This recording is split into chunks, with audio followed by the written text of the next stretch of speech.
بسم اللہ الرحمن الرحیم۔ السلام علیکم۔ خلیفہ حضرت عمر بن خطاب، ان کے ایمان لانے کا واقعہ نہایت ایمان افروز ہے۔ نبی پاک صلی اللہ علیہ وآلہ وسلم نے ایسی کون سی دعا کی جو حضرت عمر ایمان لے آئے، اور حضرت عمر رضی اللہ تعالیٰ عنہ نے قرآن پاک کی کون سی آیت سنی جس سے حضرت عمر رضی اللہ تعالیٰ عنہ ایمان لے آئے؟ یہ بہت ہی دلچسپ واقعہ ہے، لہٰذا ویڈیو کو اینڈ تک دیکھیں۔ تو شروع کرتے ہیں نبی پاک صلی اللہ علیہ وآلہ وسلم کی دعا سے۔ حضرت عمر بن خطاب اور عمرو حشاب، یہ دونوں ہی عرب کے طاقتور لوگوں میں شمار کیے جاتے تھے۔ یہ دونوں اگر اسلام کو قبول کر لیتے ہیں تو ان میں سے کوئی ایک بھی اسلام قبول کر لیتا تو ان کی مدد سے اسلام میں بہت ہی اضافہ ہو جانا تھا۔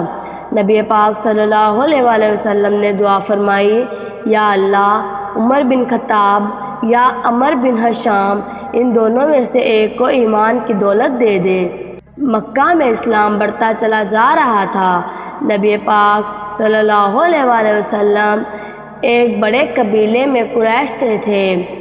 اسلام کی بڑھتی ہوئی خبر سن کر نبی پاک صلی اللہ علیہ وآلہ وسلم کو سبھی لوگ مارنا چاہتے تھے، لیکن کسی نے بھی یہ ہمت نہیں تھی کہ وہ لوگ یہ کہہ سکیں کہ وہ آپ کو مار ڈالیں گے۔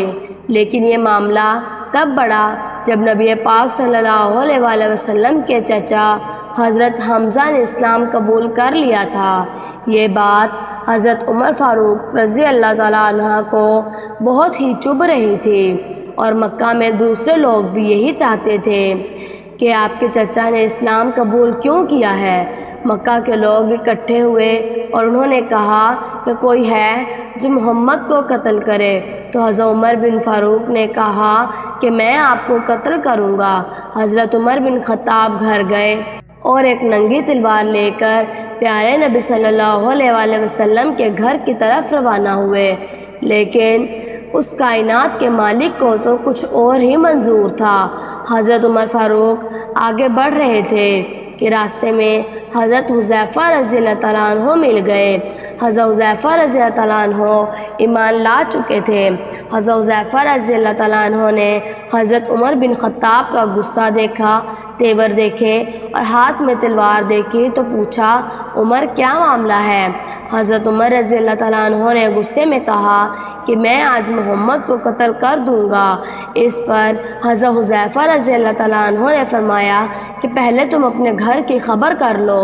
حضرت عمر رضی اللہ تعالیٰ عنہ نے سن کر کہا کہ گھر کی خبر، اس کا کیا مطلب ہے؟ حضرت حذیفہ رضی اللہ تعالیٰ عنہ نے فرمایا کہ تمہاری بہن فاطمہ بنت خطاب اور تمہارے بہنوئی نے اسلام قبول کر لیا ہے۔ حضرت عمر بن خطاب مارنے تو جا رہے تھے پیارے نبی صلی اللہ علیہ وآلہ وسلم کو، لیکن آپ غصے میں اپنی بہن کے گھر کی طرف روانہ ہو گئے۔ ادھر حضرت عمر بن خطاب کے بہن اور ان کے بہنوئی قرآن پاک کی سورۃ طٰہٰ کو سن رہے تھے۔ حضرت عمر بن خطاب نے بہت ہی غصے سے دروازہ کھٹکھٹایا اور فرمایا کہ دروازہ کھولو۔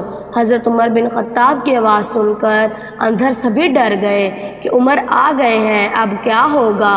تلاوت کی آواز باہر سنائی دے رہی تھی۔ جب ان لوگوں نے دروازہ کھولا تو حضرت عمر بن خطاب نے کہا کہ کیا پڑھ رہے تھے، اور حضرت عمر رضی اللہ تعالیٰ عنہ نے اپنے بہنوئی کو مارنا شروع کر دیا۔ حضرت عمر بن خطاب کی بہن نے فرمایا، اے عمر، تم ہماری جان ہی کیوں نہ لے لو، ہم اسلام نہیں چھوڑیں گے۔ یہ الفاظ سننے کے بعد حضرت عمر بن خطاب کچھ ٹھنڈے ہوئے، تھوڑی دیر بیٹھے اور پھر فرمانے لگے۔ حضرت عمر رضی اللہ تعالیٰ عنہ نے فرمایا کہ مجھے دکھاؤ کہ تم لوگ کیا پڑھ رہے تھے۔ حضرت عمر بن خطاب عرب کے کچھ چند لوگوں میں سے تھے جو پڑھ لکھ سکتے تھے۔ آپ نے خود ہی سورۃ طٰہٰ کی آیت پڑھنا شروع کر دی۔ جب حضرت عمر بن خطاب نے سورۃ طٰہٰ کی ایک آیت پڑھی تو دل میں ایمان کی روشنی جگمگانے لگی۔ آپ نے اسلام قبول کرنے کا فیصلہ کر لیا۔ اسی حالت میں ہی حضرت عمر بن خطاب پیارے نبی صلی اللہ علیہ وسلم کے پاس پہنچے۔ حضرت عمر بن خطاب نے دروازہ کھٹکھٹایا۔ اندر موجود نبی پاک صلی اللہ علیہ وسلم اور کچھ صحابہ تھے، جن میں حضرت بلال حبشی، حضرت ابوبکر صدیق رضی اللہ تعالیٰ عنہ اور کچھ اور بھی صحابہ تھے۔ ایک صحابی نے دیکھا تو پیارے نبی صلی اللہ علیہ وسلم سے فرمایا کہ عمر آیا ہے اور اس کے ہاتھ میں تلوار ہے۔ تو حضرت حمزہ رضی اللہ تعالیٰ عنہ نے فرمایا کہ آنے دو، اگر اچھے ارادے سے آیا ہے تو ٹھیک ہے، ورنہ اسی کی تلوار سے ہم اس کا کام تمام کر دیں گے۔ جب دروازہ کھولا تو حضرت عمر بن خطاب تشریف لے آئے۔ پیارے نبی صلی اللہ علیہ وسلم کھڑے ہوئے اور حضرت عمر کی تلوار اور دامن پکڑ لی اور فرمایا، اے عمر، یہ فساد تم اس وقت تک کرتے رہو گے جب تک تم پر ذلت اور رسوائی مسلط نہ ہو جائے۔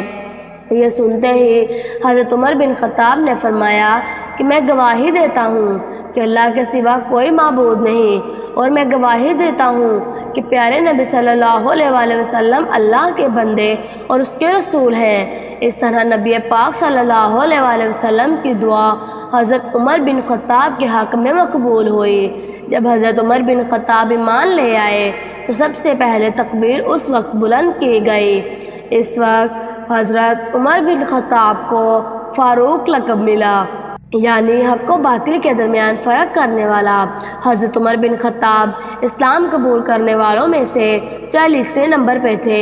حضرت عمر بن خطاب نے اسلام قبول کرنے کے بعد فرمایا، اے پیارے آقا، آپ حق پر ہیں اور اللہ کے رسول ہیں۔ حضرت عمر بن خطاب نے فرمایا کہ آج ہم کھلے میدان میں نماز پڑھیں گے۔ نبی پاک صلی اللہ علیہ وسلم کے ایک طرف حضرت حمزہ رضی اللہ تعالیٰ عنہ تھے اور دوسری طرف حضرت عمر بن خطاب تھے۔ مکہ کے صحن میں نماز ادا کی گئی۔ دیکھنے والے کہنے لگے کہ انہیں روکو۔ ان میں سے کسی نے کہا کہ اب ان پر کون حملہ کرے گا جن کے ساتھ حمزہ اور حضرت عمر بن خطاب جیسے جنگجو ہوں۔ جب ہجرت کرنے کا وقت آیا تو ہجرت کے وقت بھی حضرت عمر بن خطاب نے فرمایا کہ میں ہجرت کر کے جا رہا ہوں، اگر کوئی چاہتا ہے کہ اس کی بیوی بیوہ اور اس کے بچے یتیم ہو جائیں اور اس کی ماں اس کو روئے تو وہ آ کر ہمیں روک کر دکھائے۔ یہ وہ حضرت عمر رضی اللہ تعالیٰ عنہ ہیں جن کو نبی پاک صلی اللہ علیہ وسلم نے دعا کر کر مانگا۔ سبحان اللہ۔ آپ کو ویڈیو اچھی لگی ہو تو اس طرح کی مزید ویڈیوز دیکھنے کے لیے ہمارے چینل کو سبسکرائب کر دیں۔ اللہ تبارک و تعالیٰ آپ کے علم میں اضافہ کرے، آمین۔